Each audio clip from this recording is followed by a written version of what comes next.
So we are live, Okay. just so you know. All right. First of all, thank you for tuning in. This is another episode of the Workplace Theater. This is our leadership series. I am honored and privileged to sit here next to the one, the only, Mr. Rich Diaz. How are you, sir? Good to see you. Good, man. Good. And I want to give a shout out because we are in one of my favorite places. This is Al's Grill here in Oak Park, right on Madison. It's just east of Harlem, about a block and a half. If you've never been, magnificent. I have here the lean skillet. I have the pancakes. What'd you get? I went simple omelet. Hey, cheese? Ham and cheese. Ham and cheese omelet. Let's go. So, meeting with great leaders, people that have influenced me. I got to work under the leadership of Rich a few years ago over at Advanced Resources, and it was just a privilege to see the way that he worked, the way that he communicated with people, and not just small teams of 100 or more, right? Oh, yeah. At times. Tell people a little bit more about you. And, I mean, we can eat too while we're going. Sure. I know you don't want to have a mouthful of food, but Have it hanging out. right? Yeah. No. I got involved in this human capital business 28 years ago, as you know, and at first I didn't know why or if I wanted to do this. I studied psychology. I studied violence, what the violence does to your body, and thought I was taking a break. Got into staffing and. Really never looked back because it's been really fun to build teams. No two teams have been the same, for sure. And it's just been exciting because, like today, our mission our vision is to be the most dynamic, human capital organization in Chicago. But our mission is to make a positive impact, and that's really big because, and that's your mission to make a positive impact for your team, for your clients, for your community. Kind of lives in our core values of kind of how we operate. And, when we're talking about teams, you're going to see, what you see is what you get. You know what I mean? I think we're very authentic. I think my leadership team is very authentic. There's no games. And so, I think that translates to, high-performing teams for sure. I love it. So, do a little icebreaker here. Yeah. What is, like, a book, a movie, a podcast, something that sticks out and kind of speaks to your leadership principles? Yeah. Icebreakers are supposed to be easy. I don't really know. There are a couple books. One goes back to it actually takes me back to high school. And so it's an old one, but I'm old. 50 this year. So, last year technically, but I'm still denying it, right? No, it's Dale Carnegie's How to Win Friends and Influence People. And I think the reason why the book really stuck with me was it kind of slows you down. It's really about them, not you. And the reason why it stuck with me is I'm in high school, right? Not knowing if I'm even going to go to college. And I had a professor, or teacher, not a professor, that just believed in me. And I took my first true business class. It was entrepreneurship, and it clicked, man. It just clicked for me. I read the book, one of the first books I've read end to end. You're 17 years old, and business has just always stuck with me. I set the curve in the test. I didn't even study. It just makes sense, makes sense. So. Yeah, I'm always fascinated with the art of relationship building. Yeah. Whether it be in sales, family, community relationships. Yeah. It's a science. It is, and you can see why. Studying psychology, even when I did it, therapy, running therapy wasn't for me. I remember when I did an internship, I thought, well, I could run these clinics, I could build these clinics, but you got to know your strengths. And you're interacting with people. And so when I got into the staffing thing, I worked for a private company in Kansas City, and the guy was really hard charging, ex-military, you know what that's like. And so, my boss at the time said, hey, if you want to go into leadership, you got to ask. So at the holiday party, what I want you to do is I want you to go up to Mike and say, I want your next office. And so I did that, but I mean, again, I didn't go ask for something that I didn't earn. I worked my tail off. But I got my first office, I think, at my first year of working there. And then by the time I was 24, 25, had like 12 offices. And so that was interesting when it comes to leadership because, you're 20-something years old managing these people that are 10, 15 years older than you. They definitely know what they're doing better, but leadership and management is an art, I mean, there's science to it too, but like, it's really got to be about them. And that helped me, like, just take the first office I had, and we just grew tremendously. And then, of course, all entrepreneurs are like, you want more? I'll give you more responsibility. And I took it willingly. So That's awesome.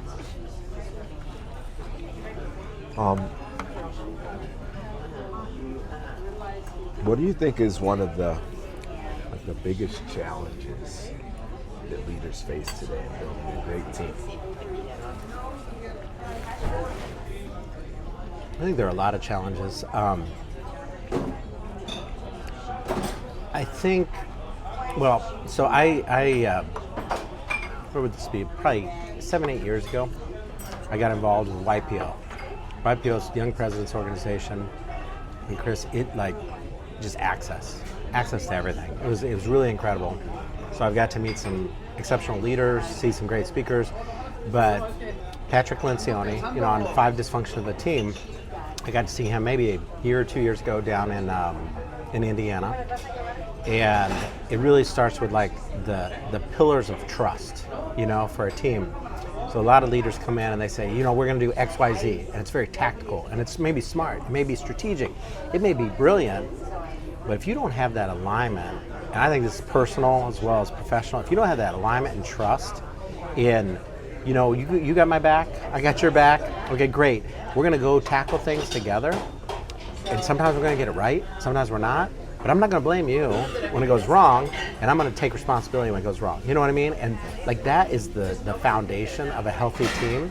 And then there's all kinds of other things, like role clarity and alignment and what you're going to do, but so many leadership teams, they focus on the what. Look at our sales analytics, look at our financials, look at operations. But man, this like soft stuff isn't soft, but that leads to a healthy, well-run organization. And that takes humility, that takes all kinds of stuff. So like, I don't think enough people think about the people side of the business and working on the business as well as working in it, So, we work together. Man, we work together. It's crucial. And I think that people side, a lot of people get lost in ego versus like, what is in it for this person? Yeah. They're trying to build a relationship or build a project with. Yeah. Really to kind of take yourself outside of your own wants. Yeah. But to say, hey, what's in it for us right now? Like, how can we all feel valued? Yeah. I got a bunch of kids that, you're not the boss. You just may be, you may be driving the car, but you're not the boss. And so I think allowing people, 2 things. I think allowing people the opportunity to succeed is great. Empower them, all those things that we've read about in books. But you also can't give someone too much before they're ready. Or if you do, you got to be able to own it if they fall short. You know what I mean? We do a lot around situational leadership, but it's like, or there's a book, you were talking about books, like with kids, scaffolding. You got to get people ready for that next thing before they can take the next step. And that's hard because as a business leader, a lot of business out there's a lot of pressure, to perform. And sometimes you got great people, but they're not ready for that next step. And so what do you do? And I think that's the hard decision a lot of leaders have to face, What do you do about it? Yeah, you fire them. Or, like, do you find somewhere in the organization? And if you do have to let them go, how do you still maintain that relationship? How do you connect them to other opportunities, other resources that may be more aligned with where their skills are? Yeah. There's another book I like, old one. But, sometimes like when you're younger, you read these books, they stick with you. It's don't just fire them up. And so like if you're going to fire them, I think you've heard me say this before, but is it a will or a skill issue? If it's a skill issue, that's my fault. That's my problem. If it's a will issue, I can't make you come to work. I can't make you successful if you don't want it. I can't want it more than you. And that's a trap, right?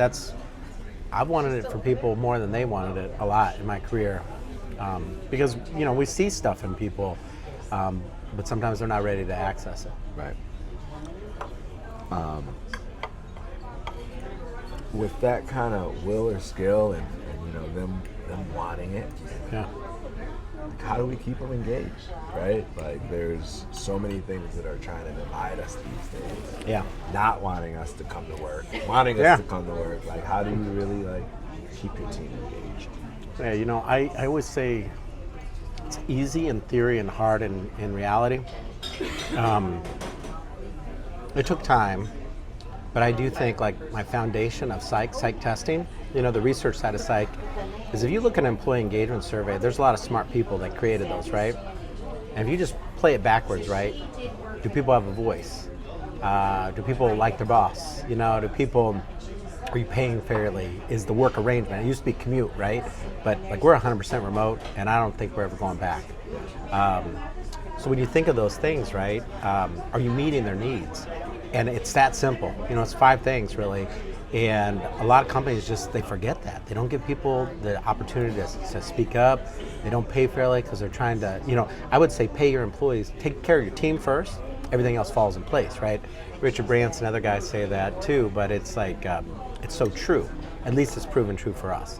So I think when you see something's off, what are those 5 basic needs are not being met? You know what I mean? And what do you do to address it? Recognition's one. It's not natural for me to give recognition, Right. I genuinely care about people, and I'll say it, and I'll say it a few more times after a couple cocktails, how appreciative I am. Yeah. But I come to work and we work, and it's not like, hey, that's what I paid you to do, but it's important to give people feedback, positive and constructive. But people need to hear it. No one's bad, everyone's trying. Yeah. And when they're not trying, That's a different that's problem. another conversation. Yeah.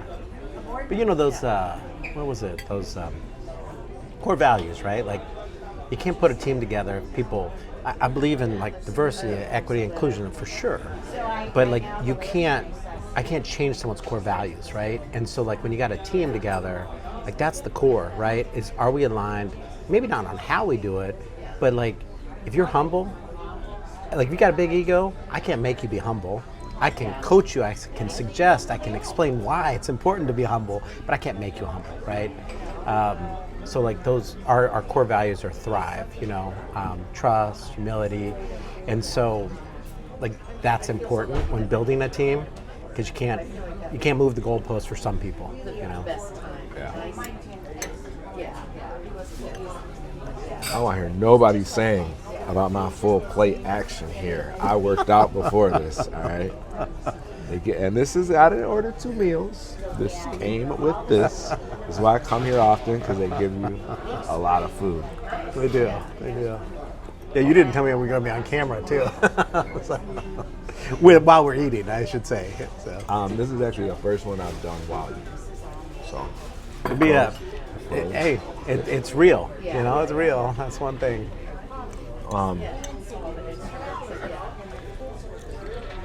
Is there a certain leadership principle that's guided you along your path? Yeah, I think there are a couple, and they are kind of cliche, but they're, authentic leadership for sure. You have to be who you are. Back to core values, you can't change. And I think your personalities, all of our personalities, they attract and repel other people. So, you can adjust your style as a leader, but you have to be who you are. You know what I mean? I'm very driven. Some people love that. Let's go charge the hill. Let's go make this happen. That's fun. Other people, that scares them because I embrace change. I know that change is inevitable, and so that scares people. So I would say, being authentic. I also think that I don't want to go into like servant leadership and all that other stuff, but like you gotta be willing to do everything. Like take out the trash. You gotta do the stuff that anyone will do. No one's above it. And I think those two principles. Said you're recruiting again now, yeah, right? Yeah.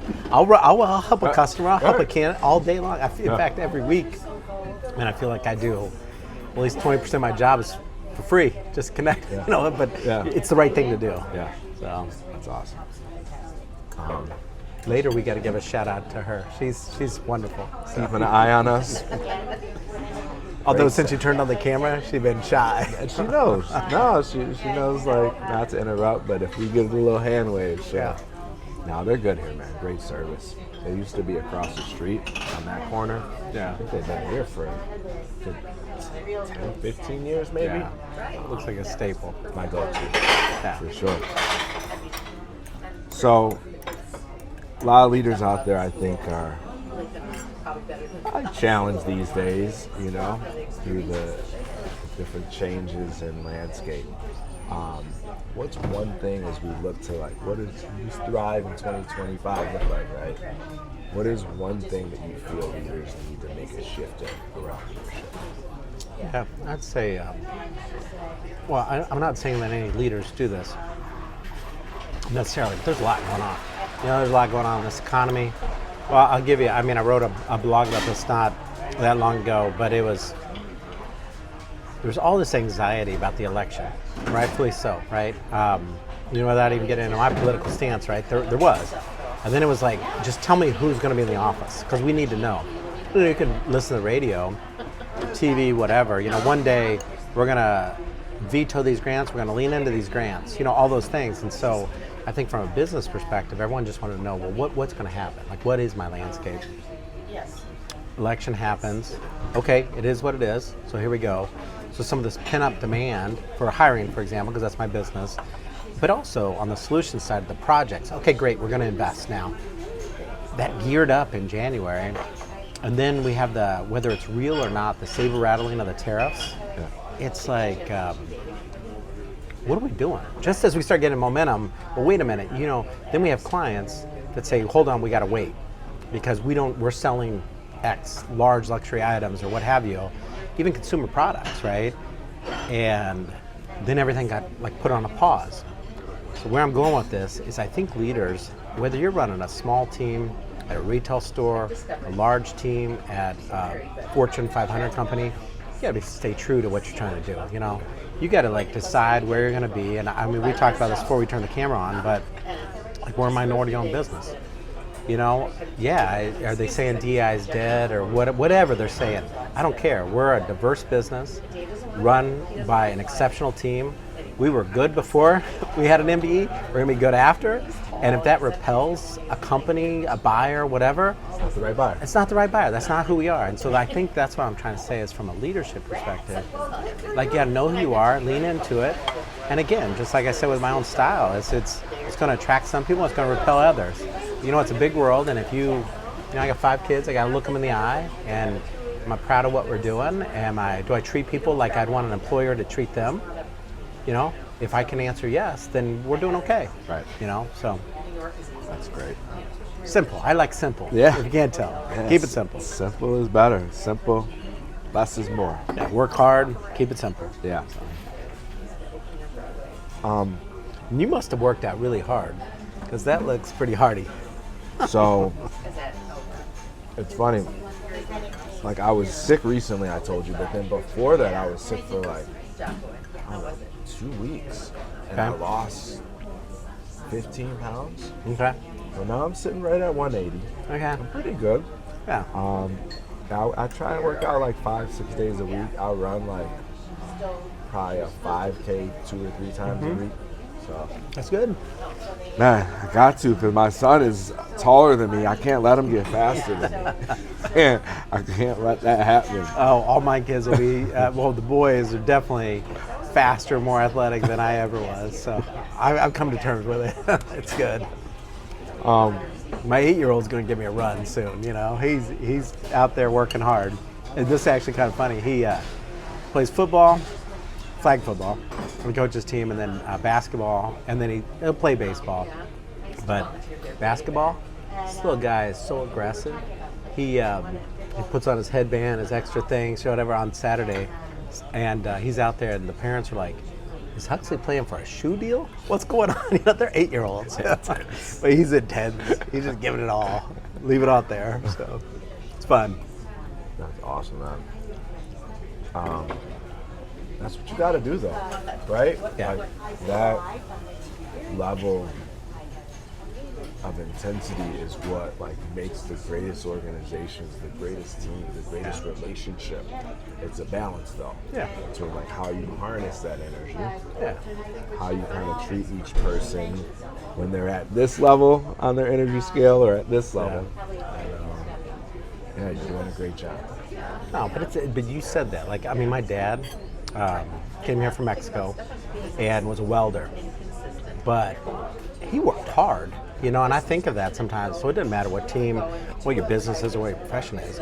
I mean, he gave 100%. You know, sometimes he did his work and his brother's work. You know, like it doesn't matter what you do for a living, but like you got to be proud of what you're doing. You know, and I think as a leader, you got to do that. And again, I'll go back to, if you'd want someone to treat your kids that way, then you're probably doing it right. You know what I mean? If not, then you got to look in the mirror.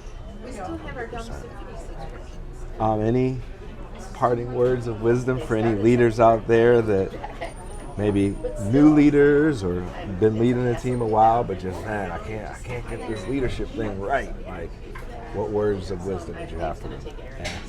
Talk to you. There you go. That's one. Stay grounded. No, I would say, you know, you got to. I will say this. So I did a kind of little mini retreat with a bunch of other CEOs recently, and it was different than anything else because what we think of all the time. I told you this was the hardest question, so I didn't prepare this. This is literally, if you don't take care of yourself, you can't take care of others, right? I talked to Lou Sandoval, who is on the board, worked with Boys and Girls Club, Boy Scouts, that type of thing. Like, if you're not on solid ground, you can't save someone drowning, right? Like, you got to make sure that you're taking care of yourself. So this retreat, we spent a lot of time working on ourselves, you know, and that seems so weird because it's like you feel selfish. But like, if I'm not healthy, if I'm not taking care of myself, if I'm not balanced, how am I going to nourish my team? How are you going to nourish family? And so like, that was like a bam, like a cold water in the face. And I'd say, like, for new leaders, I'm not talking about self-care. I'm not a hippie or any of that stuff, but there's something to say. Like, you do have to get the sleep, do the exercise, plan a little bit, you know, make sure that you're showing up in those meetings, not hot off, you know, a traffic jam and whatever else, you know, like, so you can be real. So I think that's the advice I'd give. It's like, take care of yourself first so you can take care of others. So beautifully said. Yeah. Now I got to get to the gym. So. No, I mean, mental health is real. I think our physical health affects that. Our spiritual health affects it. Yeah. And you got to look at it holistically. How are you feeling good, doing the things that you say you want to be doing? Yeah. If you're not happy, then maybe you need to adjust some of those things that you say you want to be doing to get towards happiness, or at least point towards the North Star. It's like work-life balance. You're never balanced.